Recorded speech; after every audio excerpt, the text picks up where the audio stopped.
In a cozy little nursing home called Sunset Serenity, there lived a group of elders who, despite their age, had never lost their sense of humor or their competitive spirit.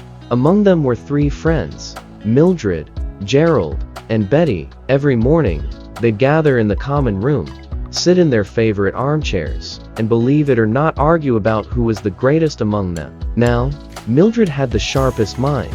She could remember Bible verses from 60 years ago. It was yesterday, she'd boast. I can recite Psalm 23 backward. Who can top that? Gerald, who was still surprisingly spry for 87, would respond, well, I walked 2 laps around the garden this morning without even using my cane. Who's the greatest now? Betty, always quick with the comeback, would chuckle and say, oh please. I made the best apple pie this side of the Mississippi for last week's bingo night. Clearly, I'm the greatest.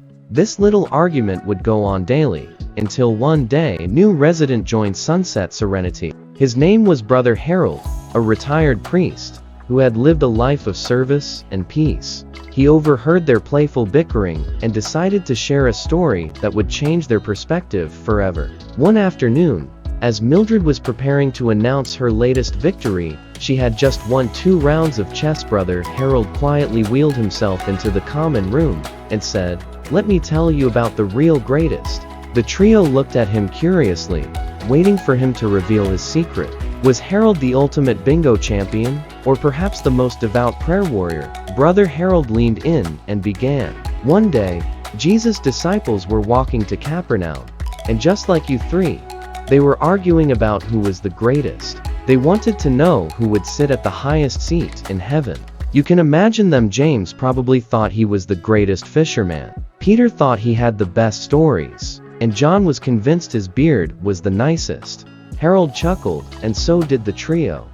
But when they got to Capernaum, Jesus asked them what they were talking about, and you know what? They all went quiet. Just like you when the nurse catches you with an extra dessert at lunch.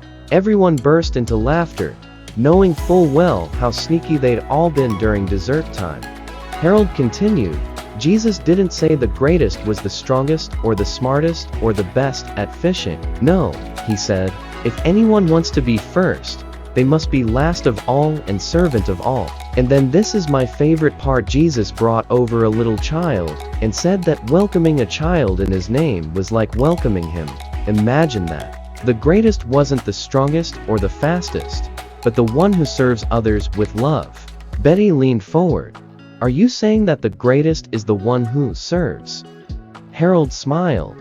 Exactly. The greatest isn't the one who wins the most or remembers the most Bible verses, but the one who loves and serves others. So, if you really want to be great, go ahead and be the first one to help someone up from a chair or share a smile with someone who's having a tough day. Gerald, who was always the first to poke fun at himself, grinned and said, well, if that's the case, I guess I'm going to have to retire my title as greatest garden walker and start being greatest chairlifter. Mildred, not to be outdone, added with a laugh, and I'll be greatest card sharer when we play Uno later. Betty, smiling mischievously, said, well, in that case, I'm going to start making 2 apple pies for bingo night, and I'll share them with anyone who needs a little extra sweetness.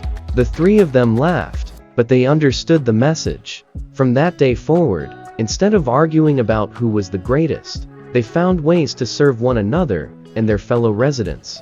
Whether it was a kind word, a helping hand, or simply sharing a good joke, they discovered that true greatness is found in making others feel loved. And you know what? Sunset Serenity became the happiest nursing home in town, not because they had the most talented residents, but because they had the most loving ones. So, dear friends, the next time you're tempted to argue about who's the greatest, just remember, in God's eyes, the greatest is the one who brings the most joy to others. And that's something we can all do, no matter our age or ability.